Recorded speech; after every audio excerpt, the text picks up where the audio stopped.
वज़ीर आज़म मोदी ने आत्मनिर्भर भारत के लिए तालीम, तहकीक और सलाहियत साजी मौजू पर वेबिनार से किया खिताब। खुद इन्हिसारी के लिए मुल्क के नौजवानों में अपनी सलाहियत और इल्म पर एतमाद को बनाया जरूरी। कहा, बजट में सेहत के बाद तालीम पर सबसे ज्यादा जोर।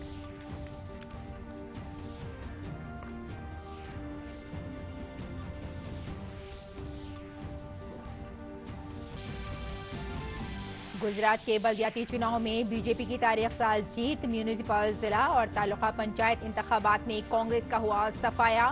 बीजेपी ने नताइज को ज़राई इस्लाहात कवानीन की किसानों के जरिए हिमायत से किया ताबीर। कहा, लोगों में पीएम मोदी पर एतमाद बढ़ा। मरकजी काबीना ने भारत और फ्रांस के दरमियान काबिल तजदीद तवानाई के शोबे में ताउन के लिए हुए मुफाहमतनामे को किया मंजूर। वज़ीर आज़म की सदारत में हुई मीटिंग में फिजी के साथ ज़राई शोबे में हुए मुफाहमतनामे को भी मंजूरी।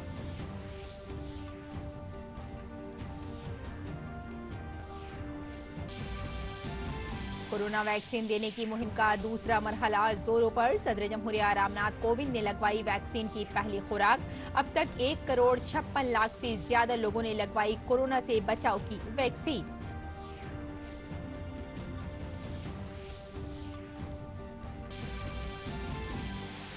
जंगली जानदारों के दिन के मौके पर वजीर आजम के अहले वतन के लिए नेक तमन्नाएं। भारत में दुनिया के बाघों और एशियाई शेरों के 70% आबादी मौजूद। वजीर माहौलियात ने कहा, मोदी हुकूमत 1952 में फना चीतों की बाजाबादकारी में मसरूफ।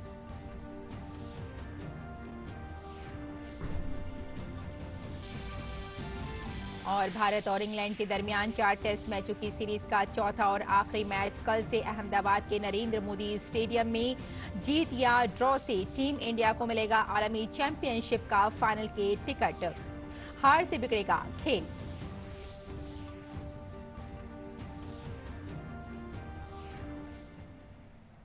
आदाब नाज़रीन, खबरनामे में आपका इस्तकबाल है। मैं हूं आपके साथ रेशमा फारूकी। वज़ीर आज़म नरेंद्र मोदी ने आज तालीम और सलाहियत साजी से मुताल्लिक एक इजलास से खिताब किया। उन्होंने कहा कि आत्मनिर्भर भारत के क़याम के लिए मुल्क के नौजवानों में एतमाद जरूरी है। उन्होंने खुद एतमादी के लिए तालीम को अहम करार दिया। आत्मनिर्भर भारत के निर्माण के लिए देश के युवाओं में आत्मविश्वास उतना ही जरूरी है। आत्मविश्वास तभी आता है जब युवा को अपनी एजुकेशन, अपनी नॉलेज, अपनी स्किल पर पूरा भरोसा हो, विश्वास हो। आत्मविश्वास तभी आता है जब उसको एहसास होता है कि उसकी पढ़ाई उसे अपना काम करने का अवसर दे रही है और जरूरी स्किल भी दे रही है। नई राष्ट्रीय शिक्षा नीति इसी सोच के साथ बनाई गई है। वज़ीर आज़म ने कहा कि इस साल के बजट में सेहत के बाद दूसरी सबसे ज्यादा तवज्जो तालीम, सलाहियत साजी, तहकीक और इख्तरात पर ही है। हेल्थ के बाद जो दूसरा सबसे बड़ा फोकस है वो एजुकेशन, स्किल, रिसर्च और इनोवेशन पर ही है। देश के यूनिवर्सिटी, कॉलेज और R&D इंस्टीट्यूशंस को में बेहतर सिनर्जी आज हमारे देश के सबसे बड़ी जरूरत बन गई है। इसी को ध्यान में रखते हुए ग्लू ग्रांट का प्रावधान किया गया है, जिसके तहत अभी 9 शहरों में इसके लिए जरूरी मैकेनिज्म तैयार किए जा सके। साथियों, अप्रेंटिसशिप पर, स्किल डेवलपमेंट और अपग्रेडेशन पर इस बजट में जो बल दिया गया है वो भी अभूतपूर्व है। वज़ीर आज़म ने कहा कि पहली बार मुल्क के स्कूलों में अटल टिंकरिंग लैब से लेकर अटल इंक्यूबेशन सेंटर तक पर तवज्जो दी जा रही है। देश में स्टार्टअप्स के लिए हैकेथॉन्स की नई परंपरा देश में बन चुकी है, जो देश के युवाओं और इंडस्ट्री दोनों के लिए बहुत बड़ी ताकत बन रही है। सिर्फ national initiative for developing and harnessing innovation, इसके माध्यम से ही 3,500 से ज्यादा स्टार्टअप्स नर्चर किए जा चुके। और गुजरात में म्यूनिसिपैलिटी और पंचायत इंतखाबात में बीजेपी ने तारीखी जीत हासिल की है। रियासत में कांग्रेस का पूरी तरह सफाया हो गया है। रियासत के अवाम ने कांग्रेस को पूरी तरह से मुस्तरद कर दिया है। कांग्रेस को अपने ही कई मजबूत इलाकों में हार का सामना करना पड़ा है, जबकि बीजेपी ने बड़ी जीत हासिल करते हुए 81 म्यूनिसिपलों में से 75 पर जीत दर्ज की है। वहीं 31 जिला पंचायतों में उसने सबकी जीत ली है।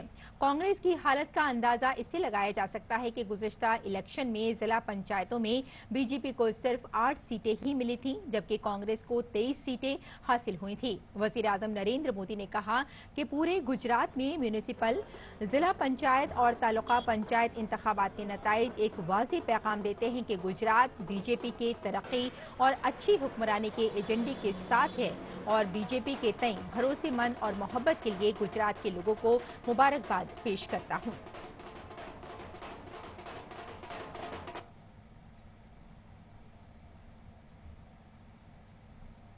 गुजरात म्यूनिसिपैलिटियों, जिला पंचायतों और तालुका पंचायत चुनाव में बीजेपी की शानदार कामयाबी पर बीजेपी के सीनियर लीडर और मरकजी वजीर प्रकाश जावड़ेकर ने एक प्रेस कॉन्फ्रेंस से खिताब करते हुए कहा कि गुजरात के किसानों ने ज़राई क़वानीन और ज़राई इस्लाहात क़वानीन के हक में अपने वोट दिए हैं। और पूरे ट्राइबल बेल्ट में ये चुनाव हुआ और ट्राइबल बेल्ट में सभी जिला परिषद, पंचायत समिति और नगर पालिका क्षेत्रों में भारतीय जनता पार्टी को शानदार सफलता मिली। और इसलिए इसका अर्थ क्या है? इसका अर्थ है कि लोगों का नरेंद्र मोदी जी पर प्यार और विश्वास कायम है। इन चुनाव नतीजों का अर्थ है कि विकास और काम के लिए मतदाता वोट करते हैं। इस विजय का अर्थ है कि ये किसानों का वोट है। किसान खेती के सुधारों के साथ है। राहुल गांधी के इमरजेंसी वाले बयान पर प्रकाश जावड़ेकर ने कहा कि राहुल गांधी को आरएसएस को समझने में बहुत वक्त लगेगा। आरएसएस दुनिया की सबसे बड़ी तंजीम है जो इंसानियत और अखलाकियात का दर्स देती है। राहुल गांधी को आरएसएस समझने में बहुत समय लगेगा। आरएसएस देशभक्ति की सबसे बड़ी पाठशाला है दुनिया की, और इसलिए दुनिया में उसका आदर है और भारत में इसकी भूमिका है लोगों में अच्छा परिवर्तन लाना और लोगों को देशभक्ति के लिए प्रेरित करना। यही संघ करता है। प्रकाश जावड़ेकर ने राहुल गांधी को निशाना बनाते हुए कहा कि राहुल गांधी ने आसाम में गुजरात के कारोबारियों को बदनाम किया है, जिसको अवाम ने पूरी तरह से मुस्तरद कर दिया है। राहुल गांधी ने गुजरात की बदनामी की। गुजरात के व्यापारी ऐसा कहकर जो आसाम में भाषण किया, ये निगेटिव कैंपेन जनता को पसंद नहीं है। लोग काम, विकास, कृषि कानून सुधार, इसके पक्ष में लोगों ने वोट दिया है। वजीर आजम नरेंद्र मोदी की सदारत में हुए काबीना के इजलास में कई अहम फैसले हुए। काबीना ने भारत और फिजी के दरमियान ज़राई शोबे में ताउन के लिए मुआहदे को मंजूरी दी। भारत और फिजी के दरमियान हुआ मुफाहमतनामा मुख्तलिफ शोबों में ताउन को फरोग देगा। दोनों ममालिक के दरमियान तहकीक करने वालों, साइंस के माहिरीन, दीगर माहिरीन और तकनीकी तरबियतकारों का तबादला, टेक्नोलॉजी की अफजूदगी और मुंतकली, ज़राई तरक्की के लिए ढांचाजाती तरक्की, सेमिनार और लेबोरेटरीज कायम करके हुक्काम और किसानों की तरबियत के तवसुत से इंसानी वसाइल की तरक्की, दोनों ममालिक की मसनूआत का मुश्तरका फरोग और ज़राअत से जुड़ी तमाम मसनूआत वगैरह शामिल हैं।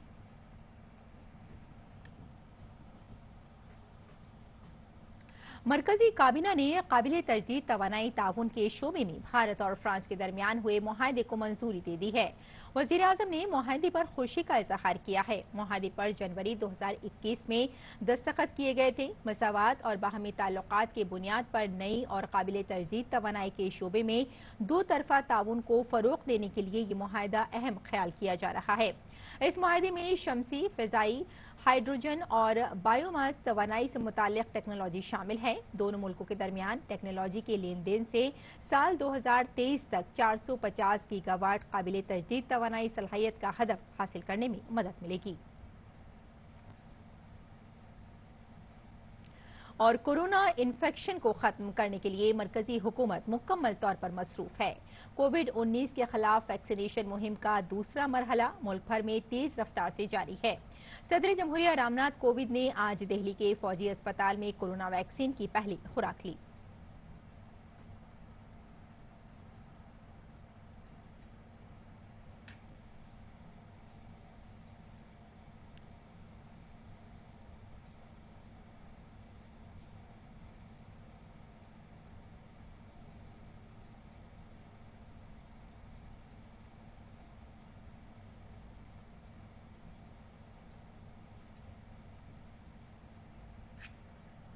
और मरकजी वजीर हरदीप सिंह पुरी ने कौशाम्बी के यशोदा सुपर स्पेशलिटी अस्पताल में कोरोना वायरस वैक्सीन की पहली खुराक लगवाई।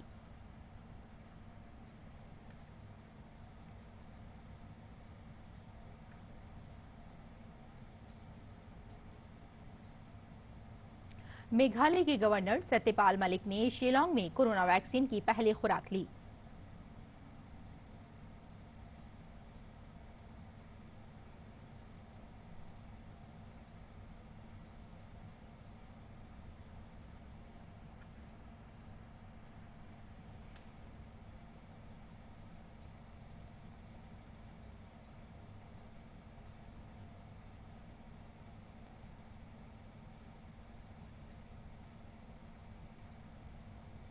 और गोवा के वजीर आला डॉक्टर प्रमोद सावंत ने आज संगाली के प्राइमरी हेल्थ सेंटर में कोरोना वैक्सीन ली।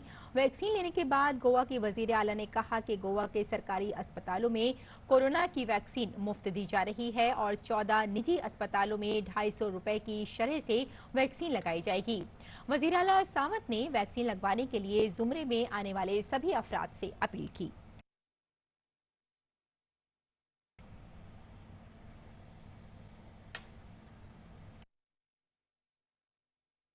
मेरा सबसे आह्वान रहेगा कि ज़्यादा से ज़्यादा लोग आके जो अबाउ 60 और कोमॉर्बिड कंडीशन है उन्होंने वैक्सीनेशन लेना बहुत ज़रूरी है। इसी के साथ में यानी गोवा अभी तक तो यानी कोरोना कंट्रोल में है, फिर भी मास्क, सैनिटाइजर और सोशल डिस्टेंसिंग मेंटेन करना बहुत ज़रूरी है। कोरोना वैक्सीन लगवाने का सिलसिला जोरों पर है। केरल के वजीर आला पी विजयन ने आज तिरुवनंतपुरम में वैक्सीन का पहला इंजेक्शन लगवाया।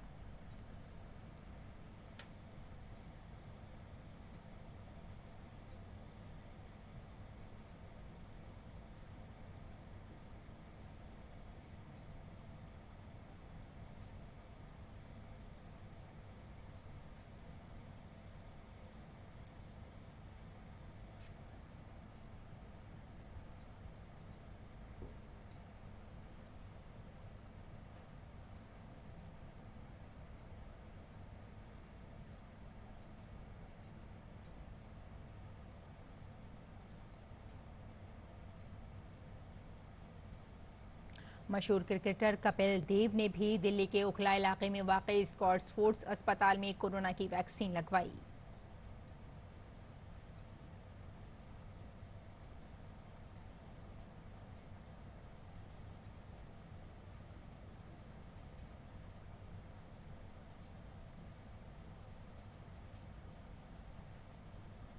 मशहूर सरोद नवाज उस्ताद अमजद अली खान ने भी दिल्ली के ओखला इलाके में वाक़ई स्कॉट्स फोर्टिस अस्पताल में कोरोना की वैक्सीन लगवाई।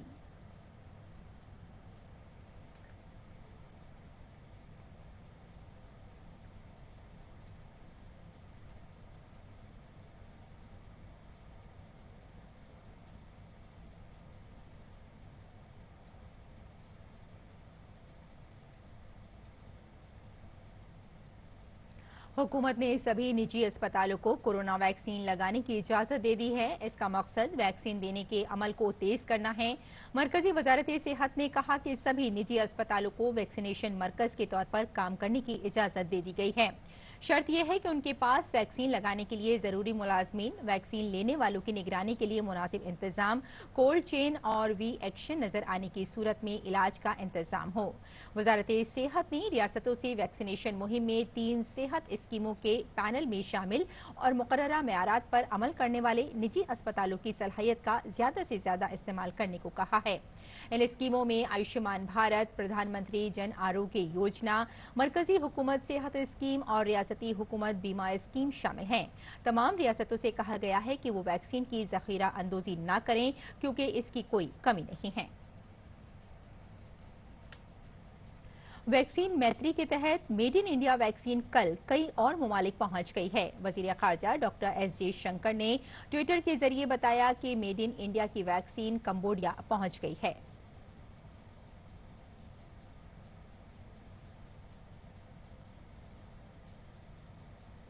नाइजीरिया को भी वैक्सीन मैत्री पहल के तहत मेड इन इंडिया वैक्सीन मिल गई है।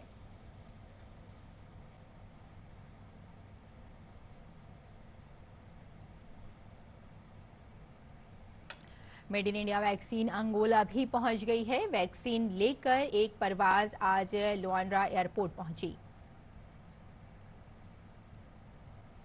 भारत की वैक्सीन रवांडा भी पहुंच गई है।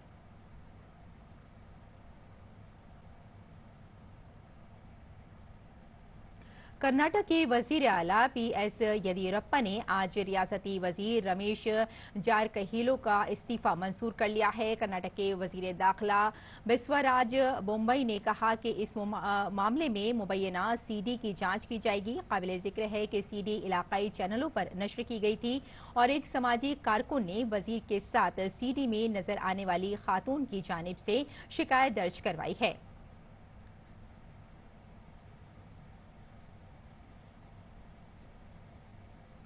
म्यांमार में फौजी बगावत के खिलाफ जारी एहतजाजी मुजाहिरों के दौरान आज यंगून में हिफाजती दस्तों के साथ तसादुम में मुजाहिरीन ने खुद को बचाने की गरज से आग बुझाने वाले आलात और स्मोक ग्रेनेड का इस्तेमाल किया। यंगून जिले के सांचोंग में गोलीबारी की आवाज के बाद मुजाहिरीन हटते नजर आए। फौजी बगावत के खिलाफ म्यांमार में एहतजाजी मुजाहिरों में रोज बरोज इजाफा हो रहा है। इधर आसियान ममालिक के 10 वज़राए खारजा की वर्चुअल मीटिंग में कोई कामयाबी हाथ नहीं लगी है। आसियान ममालिक के वज़राए खारजा ने कल म्यांमार की फौज से नजरबंद लीडर आंग सान सूची को रिहा करने और तनाज़े का पुरअमन हल निकालने की अपील की थी। आसियान के 4 रुकन ममालिक इंडोनेशिया, मलेशिया, फिलिपाइन और सिंगापुर ने आंग सान सूची समेत सियासी लीडरों की रिहाई की अपील की थी। म्यांमार में गुज़िश्ता साल 8 नवंबर को पार्लियामेंट के लिए मुंतखब अराकीन की कमेटी ने मुल्क के लिए निगरान वज़रा की एक फहरिस्त का ऐलान किया है। कमेटी ने माजूल स्टेट काउंसलर आंग सान सूची की ज़ेर क़यादत हुकूमत के फौजी तख्ता पलट को गैर मुनसिफाना और नाजायज़ करार दिया है। म्यांमार में मुजाहिरों का सिलसिला जारी रहा। पुलिस ने रंगून में मुजाहिरीन की भीड़ को मुंतशिर करने के लिए ताकत का इस्तेमाल किया है। म्यांमार में 1 फरवरी तक मुजाहिरों में 21 लोगों की मौत हो चुकी है। म्यांमार में गुज़िश्ता माह हुए तख्ता पलट की मुखालफत कर रहे 69 शहरियों पर सिक्योरिटी फोर्सेस के जरिए तशद्दुद किए जाने की सिंगापुर के वज़ीर आज़म ली सैन लुंग ने मजम्मत की है। उन्होंने मुल्क की जमहूरी तौर पर मुंतखब लीडर आंग सान सूची को रिहा करने की फौज से दरख्वास्त की है। और अफगानिस्तान के जलालाबाद में टीवी स्टेशन के लिए काम करने वाली 3 खवातीन को गोली मारकर कत्ल कर दिया गया है। खबरों के मुताबिक 2 हमलों में 18 से 20 साल की उम्र की खवातीन का कत्ल किया गया, जबकि चौथी औरत बुरी तरह से जख्मी हो गई है। पुलिस ने मुश्तबा हमलावर को गिरफ्तार किया है। उसे तालिबान से जुड़ा हुआ बताया जा रहा है, जबकि तालिबान ने इस हमले में शामिल होने से इनकार किया है। तीनों लड़कियां निजी टीवी चैनल के डबिंग डिपार्टमेंट में काम करती थी। इसराइल के वजीर आजम बेनियामिन नेतन्याहू ने इसराइल में मुत्तहिदा अरब अमारात के पहले सफीर मोहम्मद अल ख्वाजा से यरूशलेम में मुलाकात की। 3 दिन के दौरे पर पीर को इसराइल पहुंचे सफीर अल ख्वाजा ने दो तरफा ताल्लुकात को मजबूत करने पर जोर दिया। दोनों ने मुतादिद शोबों में इलाकाई और दो तरफा मनसूबों को मुश्तरका तौर पर तैयार करने की सलाहियत पर तबादला ख्याल किया। मुत्तहिदा अरब अमारात और इसराइल ने 15 सितंबर 2020 को वाशिंगटन में अपने ताल्लुकात को गैर रस्मी तौर पर बहाल किया था। आज जंगली जानदारों का आलमी दिन है। वजीर आजम नरेंद्र मोदी ने जंगली जानदारों के आलमी दिन पर लोगों को मुबारकबाद पेश की है। उन्होंने अपने ट्वीट पैगाम में कहा कि आज जंगली जानदारों के दिन के मौके पर जंगली जानदारों के तहफ़्फ़ुज़ की सिमत काम करने वाले सभी लोगों को सलाम। शेर, बाघ या फिर तेंदुआ हो, भारत मुख्तलिफ जानवरों की आबादी में मुसलसल इजाफा देख रहा है। हमें अपने जंगलात के तहफ़्फ़ुज़ और जानवरों के लिए महफूज पनाहगाह को यकीनी बनाने के लिए हर मुमकिन मदद करनी चाहिए। मरकजी वजीर प्रकाश जावड़ेकर ने कहा कि भारत जंगली जानवरों और हयातियाती तनव्वुर से मालामाल है। भारत में दुनिया के बाघों की 70%, एशियाई शेरों की 70% और तेंदुओं की आबादी का 60% है। मोदी हुकूमत 1952 में फना हो चुके चीते की नस्ल की बाजाबातकारी पर काम कर रही है। ये चीता जल्द ही भारत में दिखाई देगा। इस मौके पर मरकजी वजीर प्रकाश जावड़ेकर ने एक वीडियो भी शेयर किया।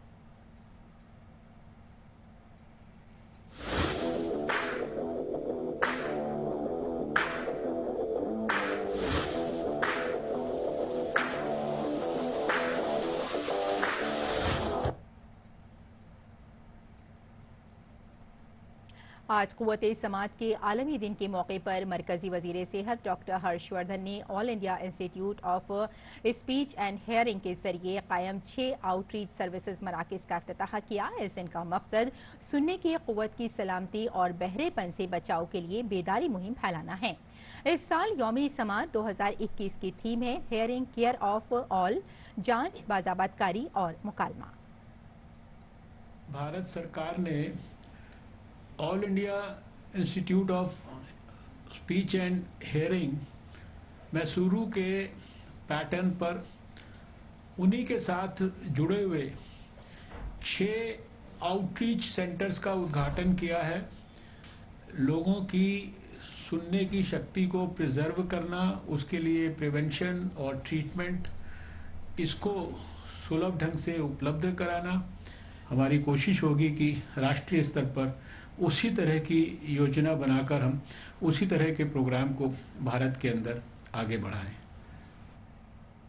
और खेल की खबरों में भारत और इंग्लैंड के दरमियान 4 टेस्ट मैच की सीरीज का चौथा और आखिरी मुकाबला कल से अहमदाबाद में खेला जाएगा।